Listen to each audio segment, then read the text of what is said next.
Hello friends, स्वागत है आप सभी का इस चैनल में। फ्रेंड्स, आज हम लोग डिस्कस करेंगे क्लास 10th साइंस का चैप्टर नंबर 2, जिसका नाम है अम्ल, क्षार और लवण। इसे इंग्लिश में बोलेंगे acid, base and salt. Guys, पिछले वीडियो में हम लोगों ने अम्ल, क्षार एवं लवण के बारे में डिस्कस किया था। साथ ही साथ सूचक के प्रकार के बारे में भी डिस्कस किया था। आज हम लोग डिस्कस करने वाले हैं अम्ल एवं क्षारों के रासायनिक गुण। और यह जो टॉपिक है वह काफ़ी ज़्यादा इम्पॉर्टेंट है, इसलिए वीडियो को शुरू से अंत तक ज़रूर देखें। तो सबसे पहले हम लोग बात करेंगे अम्ल की धातु से अभिक्रिया। जब अम्ल को धातु से अभिक्रिया कराते हैं तो क्या बनेगा? तो अम्ल को जब धातु से अभिक्रिया कराते हैं तो धातु की लवण बनता है और साथ ही साथ हाइड्रोजन गैस निकलता है। यानी कि अम्ल प्लस धातु बनेगा क्या? लवण बनेगा और हाइड्रोजन गैस बनेगा। और इसको हम लोग कुछ एग्जाम्पल के थ्रू समझने का प्रयास करते हैं, जैसा कि आप देख सकते हैं। और यहाँ पे आप इस अभिक्रिया पे यदि ध्यान देंगे तो जिंक के साथ हाइड्रोक्लोरिक अम्ल का जब अभिक्रिया कराया जाता है तो जिंक क्लोराइड बनता है और हाइड्रोजन गैस निकलता है। जिंक क्लोराइड एक प्रकार का लवण है और हाइड्रोजन गैस तो आप समझ ही रहे हैं। जैसे HCl अम्ल है, हाइड्रोक्लोरिक अम्ल है, और जिंक एक प्रकार का धातु है। और दोनों को जब अभिक्रिया करा रहे हैं तो ZnCl2 बन रहा है, यानी कि जिंक क्लोराइड यानी कि लवण, और हाइड्रोजन गैस निकल रहा है। और इसी प्रकार से और भी आप अभिक्रिया को देख सकते हैं। जैसा कि दूसरा जो अभिक्रिया है वह है सोडियम। सोडियम को जब हाइड्रोक्लोरिक अम्ल के साथ अभिक्रिया कराया जाता है तो NaCl बनता है। NaCl मतलब सोडियम क्लोराइड। सोडियम क्लोराइड एक प्रकार का लवण है और साथ ही साथ हाइड्रोजन गैस भी निकलता है।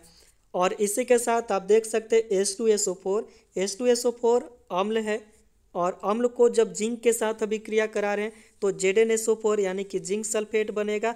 और जिंक सल्फेट का मतलब एक प्रकार का लवण और हाइड्रोजन गैस। तो इस प्रकार के एग्जाम्पल के थ्रू हम लोग इसको समझ सकते हैं।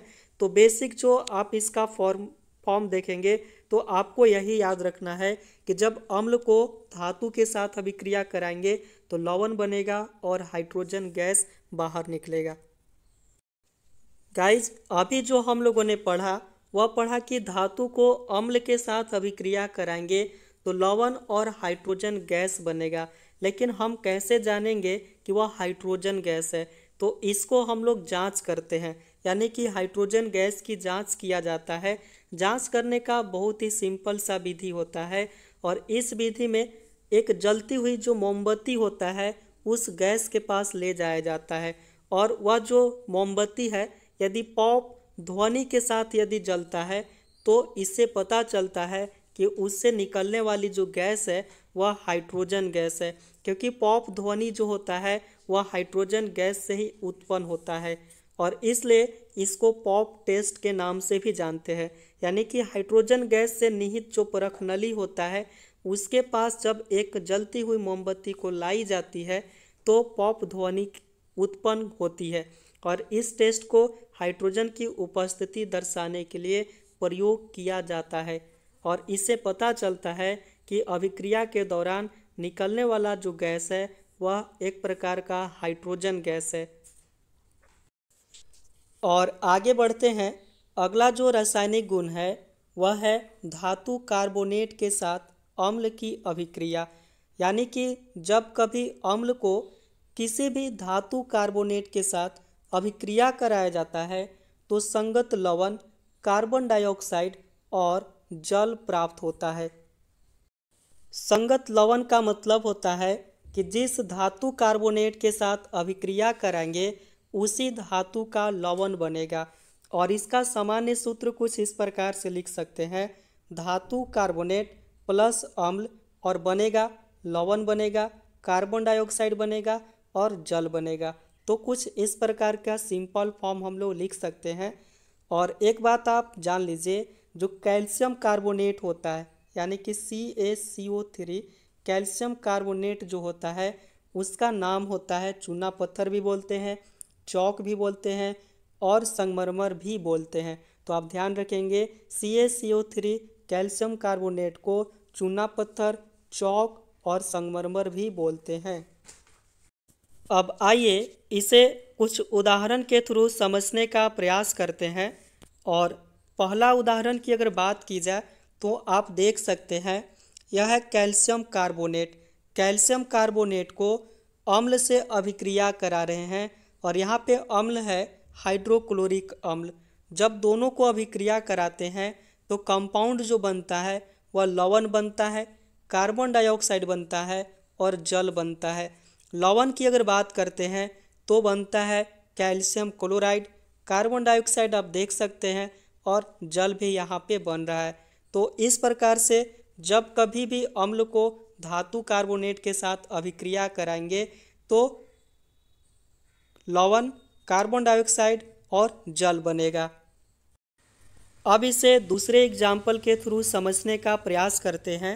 जैसा कि देख सकते हैं नाइट्रिक अम्ल, जब नाइट्रिक अम्ल को सोडियम कार्बोनेट के साथ अभिक्रिया कराते हैं तो बनता है सोडियम नाइट्रेट, कार्बन डाइऑक्साइड और जल बनता है। और जैसा कि हम लोग जानते हैं कि इस अभिक्रिया के दौरान कार्बन डाइऑक्साइड गैस निकलता है। तो हम लोग कैसे जानेंगे कि वह जो गैस निकल रहा है वह कार्बन डाइऑक्साइड है? तो इसका टेस्टिंग करते हैं और यह जो टेस्टिंग है एग्ज़ाम में बहुत बार पूछ चुका है, तो इसका टेस्टिंग को ध्यान में रखेंगे। और इसका टेस्टिंग कुछ इस प्रकार से होता है, जो अभिक्रिया के दौरान जो गैस निकलता है यानी कि कार्बन डाइऑक्साइड जो गैस निकलता है वह चूने के पानी से प्रवाहित किया जाता है।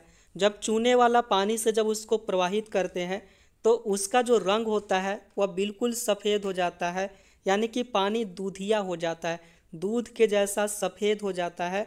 और यह जो टेस्ट होता है और इस टेस्ट को बोलते हैं चूने के पानी का टेस्ट, है ना।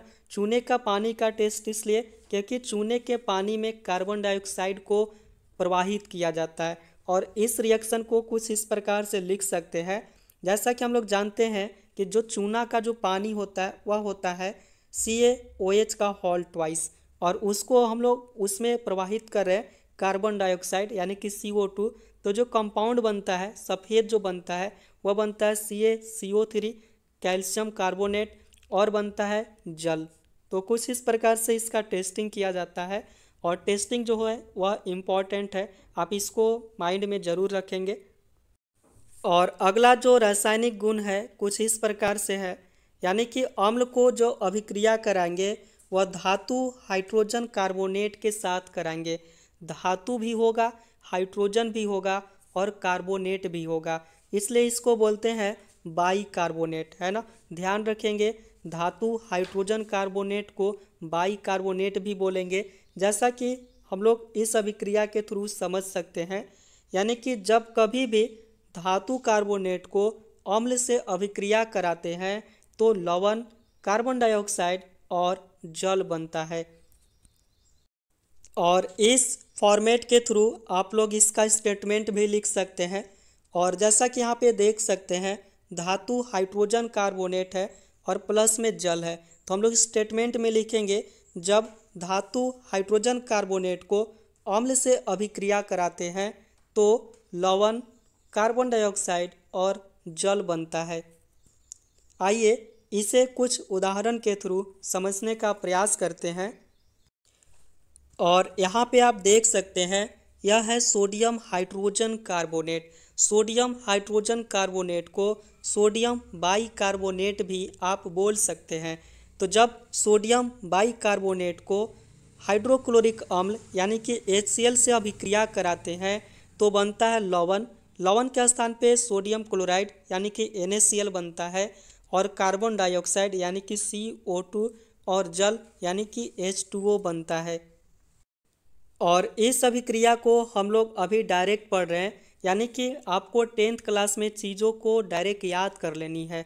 और यही रिएक्शन और यही फॉर्मेट हम लोग हायर क्लास में भी पढ़ेंगे, लेकिन वहाँ पे आपको चीज़ों को रटना नहीं होगा, याद नहीं करना होगा, बल्कि आपको वहाँ पे फॉर्मेट जानना होगा कि यह रिएक्शन किस प्रकार से हो रहा है। और इसी पर अगर बहुत सारे रिएक्शंस और दे दिया जाए तो आप उसको आसानी से सॉल्व भी कर सकते हैं।